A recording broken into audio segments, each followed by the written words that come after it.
Hi guys, today magkakaroon tayo ng shoe review ng Rigor Combat 1. Isa ito sa pinaka-budget shoes, pinakamurang, pinaka-affordable na sapatos ng Rigor.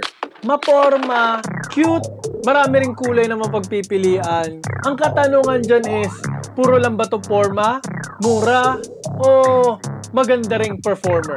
Alamin natin guys, samahan nyo ako, i-review natin to, let's go! Hey, I ain't never giving up. Said I never give up. Bago tayo mag-start, kung first time nyo pa lang sa channel na to and ganitong content na manhilig mo, mga shoe review, mga fitness-related videos, mag-subscribe ka na, i-click mo na rin yung bell icon para lagi kang updated sa mga next videos ko. Rigor Combat 1 na regular version. Meron ding isa pang version, Regular Combat na outfield. So, indoor, outdoor. Nasa pangalan na outfield. Mas affordable, medyo mas mahal. Pero tignan natin kung ito bang mas affordable na version, yung unang version is okay na. Kung sa aesthetic ang uusapan, okay naman talaga siya. Low cut, medyo mas mababa to kaysa dito. Mas magaan, mas cute. Yung mga colorway nito mas cute, mas basic, mas minimalist, no? Puntahan na nga natin yung aesthetic and material. Gumamit po siya ng mesh, no? Uppers, mesh uppers. May mga infusing or layering ng leather. Synthetic leather po. Okay naman, no? Ang ganda ng leather niya. Usually ako, mapili ako sa leather na ginagamit sa sapatos, lalo na sa basketball shoes. Ayaw ko yung mukhang chipipay. Natutuwa ako sa mga Chinese brand kasi kahit affordable, kahit cheap yung price, nagagawa nila ng paraan. Maganda po ang leather na ginamit, no? Maganda po yung leather na ginamit. Meron po siyang semi-translucent na outsole, EVA na midsole, and meron po siyang, ano ba to?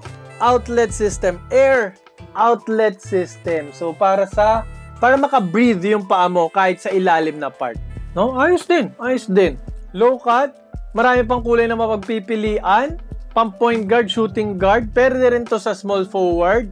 Very minimalist nga na shoes. Yung shape niya, aesthetic niya, unique, okay sa akin kahit simpleng-simple, straightforward. So, sa aesthetic and material, bibigyan ko po siya ng 8 out of 10. Hindi masyadong mataas kasi mesh uppers lang ginamit. EVA foam lang yung ginamit. Guys, may mga EVA foam ito. Pakinggan nyo ako. Sa ganitong price point, usually, yung mga ibang brands, X-Step, 361, sa mga 2.5, may mga mabibigay na silang technology. Yung ganitong presyo ng X-Step. Meron ng mga arch support yan. Though EVA pa rin naman yung foam, pero may mga TPU plate na mga malulupit.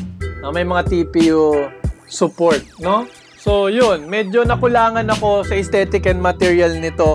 Sa looks, okay siya. Sa looks. Pero sa technology, sana binigyan nyo pa kami ng iba. So, okay na rin naman to. Binigyan pa rin naman nila tayo ng for breathability na tinatawag nga lang air outlet. Next, punta tayo sa traction and outsole. Guys, actually maganda yung traction nito. No? Kahit mapa-outdoor din, okay pa rin naman siya actually sa outdoor. Hindi rin siya nag-a-attract ng sobrang dust. Hindi ko malaman, no? Dito, hindi nag-a-attract ng dust sa translucent outsole niya. Pero dito sa Rigor na brand, tingnan nyo, dumimi kagad. May konting part lang, yung solid part niya. Hindi din po ito nga lang masyado maingay. Hindi po siya very squeaky. Though lagi ko naman sinasabi na hindi naman porket squeaky, maingay sapatos, maganda yung spike test, 10 out of 10 is yung performance niya, yung traction niya, maganda na. Ito, hindi po siya maingay pero maganda po ang traction. Goods po ang traction nito. Hindi po ikaw stop on a dime, no? Pero okay siya. No? Panalo na rin. Kahit po dusty yung court, yung court na ginamit ko, pinaglaruan ko dusty, tumitigil ka pa rin po, mag-i-stop ka po talaga. So kahit pa paano, nakabawi naman siya sa traction and outsole, no? By the way nga pala guys, yung traction pattern niya is herringbone pattern. Pag herringbone pattern ka talaga, though basic yon na pattern, parang sureball yun na maganda kagad ang traction pag herringbone. Talagang kumakapit yung ganong pattern. Traction and outsole, mataas ang ibibigay natin dito. Bibigyan ko po ito ng 9.5 out of 10. Almost perfect. Hindi ko lang na perfect kasi parang to be honest, gusto ko nung squeak, no? And hindi naman siya top tier din ng traction. Goods pero hindi great, parang ganon. Pero guys, considering na translucent, kala ko madaling mapupudpud to, translucent. Hindi, matigas po talaga yung rubber. Best talaga siya for outdoor. Next guys, punta na tayo sa safety and support.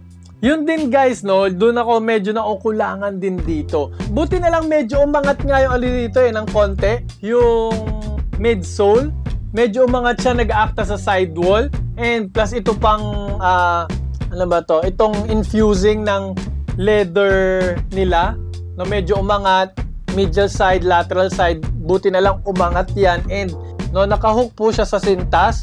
So, pag hinigpitan mo, talaga may lockdown naman, may support. Meron pang leather infusing dito. So, kahit nagto-toe drag kayo, matibay po ito, so tatagal sa inyo. Kasi kung 100% ito to, mesh to, na malambot pa naman, no? Nako, bagsak to sa akin sa safety and support. No, buti na lang ginawa nilang ganun, and buti na lang medyo tumataas yung midsole dito para may konti pa ring tulong sa mga jab step nyo, lateral movement, no? Okay pa rin naman sa lateral support to. Mararamdaman pa rin yung containment. Kasi guys, ang mesh uppers, no, kaya hindi ko masyadong gustong material, lalo na kung mostly mesh uppers, kasi mas nag-expand siya. Hindi siya gaanong supportive. Buti na lang guys, maganda rin yung heel counter nito, no? May leather din. So kahit papano may support pa rin naman. Kahit papano stiff pa rin naman. And umaangat nga dito, umaangat dito yung midsole. So kahit papano nahahag niya pa rin yung heel nyo, may konting lockdown pa rin. Pero gusto ko pa sana ng konti pang stiffness, rigidity dito. No? Kasi guys, for me, very important to. Sinasabi ko nga lagi, pag perfect ang heel counter nyo, bawas ang risk ng tapilok. So sana tumigas pa sana dito, sana nilagyan pa nila ng konting support. Tingnan nyo to, napatigas nila dito guys eh. Napaganda nila oh nito. Napaganda nito. Bakit dito hindi nyo ginawa? Huwag kayo iiyak. Wala din tayong torsion plate or arch support dito. Medyo na-disappoint ako sa kanyang safety and support. Bibigyan ko lang po siya ng 7.5. Medyo pasang-awa. Okay lang, no? Buti na lang merong ganito. May mga leather infusing, may leather support, merong ditong konti. Buti lang umangat din ng konti yung midsole, nag-aakta sa sidewall. Kasi kung wala, nako, baka bumagsak talaga siya. Next, punta po tayo sa fit and comfort. Doon bumawi to. Buti na lang. Buti na lang. Napaka-padded naman kasi niya, no? All throughout. And kasi nga mesh. Yun yung advantage sa mesh. No? Maganda talaga ang comfort ng mesh. Napakalambot talaga sa loob. And isa pa, pag mesh, syempre magaan din. Nag-expand kahit papano ng konti yung fabric, yung material. So nakakahinga yung paan nyo, nakakagalaw naman. Low cut pati siya, so mobile yung ankle ninyo. And maraming forefoot flex. Sobrang lambot, sobrang lambot. Napakagaan din. Heel to toe transition, tingnan nyo naman yung arc na yan. Yung arc na yan, so mapapagalaw talaga kayo, mapapamove forward. So parang buti na lang, comfortable siya. So dahil nga sa comfort na nabibigay nito, pwede nyo itong pamorma eh. Actually, pwede siyang pamorma, panlakad-lakad. Minimalist din naman yung itsura niya. So pwede siya other sports din. Volleyball, badminton, low cut naman kasi siya. So mataas ang bibigay natin dito sa fit and comfort dahil nga sa paddings niya all throughout and dahil nga knit. Hindi ko na perfect kasi wala pong Achilles pillow. Gusto ko po ng Achilles pillow, no? Oh, example ng Achilles pillow. Ayan, yung parang umuumbok dyan. Ito talaga, Achilles pillow talaga. Ayan, no? Ayan, yan ang Achilles pillow. Yung umuumbok po na yan. Hindi, wow. Okay talaga yung pakiramdam sa loob. Saktong-sakto yung fitting nito.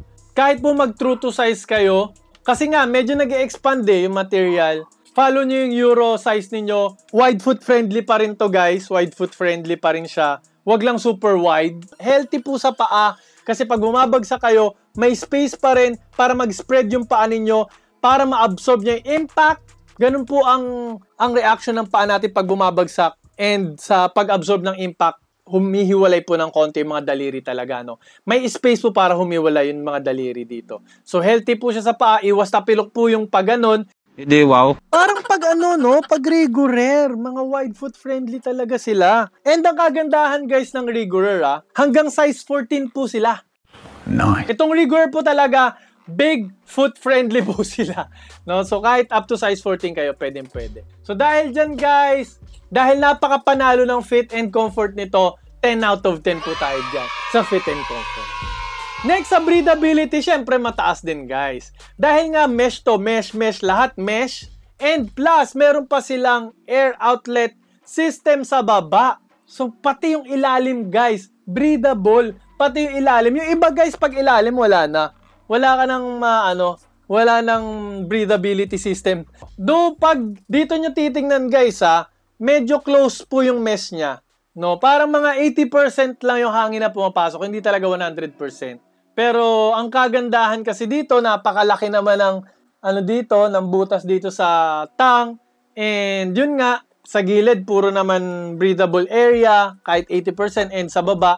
So bibigyan pa rin natin to na napakataas na breathability score na 9.5 out of 10. Hindi pa na perfect, no? Next, punta na tayo sa cushioning. Naiiyak naman ako dito. Guys, binigyan lang tayo ng EVA foam na stiff ng Rigor dito sa Combat 1 nila. Bakit ganun? Huwag kayo iiyak. Though ramdam ko pa rin yung impact protection Maganda pa rin yung impact protection. Responsive pa rin po siya. No? So, bagay talaga pang point guard, responsive. Nasa stiff side po siya, no? Nasa bounce, matutulungan kanya sa bounce. Hindi masyadong plush, medyo matigas siya, no? Nasa stiff side nga. Pero nandun pa rin naman yung impact protection. Okay pa rin yung impact protection niya. Pero sana binigyan nyo naman kami ng malambot-lambot, ng may technology. Huwag naman EVA foam. No, yung EVA yun yung regular foam lang Buti pa yung X-Step nabibigyan tayo ng EVA na parang hindi EVA, parang maganda. Rigor, sana next time bigyan nyo kami ng gano'n naman. Huwag kami salita na ganyan. May konting responsiveness naman, may konting bounce. So bibigyan ko po siya ng 8 out of 10 pa rin naman. No, okay naman yung EVA foam nila. Okay pa rin naman. Yun po ang score natin sa cushioning. Punta na po tayo sa price tag. Price tag po, mataas ang ibibigay natin kasi sobrang mura naman. And basic, okay na rin, goods. No? Pero parang, yun nga sinasabi ko, baka pag sa 361, iba kasi yung 361 sa X-Step no? Parang palugi ang presyo nila Ano ba pakialam mo? Kung ikaw yung tao na point guard ka, gusto mo ng minimalist na shoes, gusto mo ng simple, gusto mo ng mesh, no? And gusto mo ng very breathable, panalo pa rin naman to sa'yo sa price tag. Mabibigyan ko po ito ng 8 out of 10 pa rin. Kasi considering napakamura pa rin naman niya. No, hindi ko naman to ibabagsak talaga. 8 out of 10 po tayo sa price tag.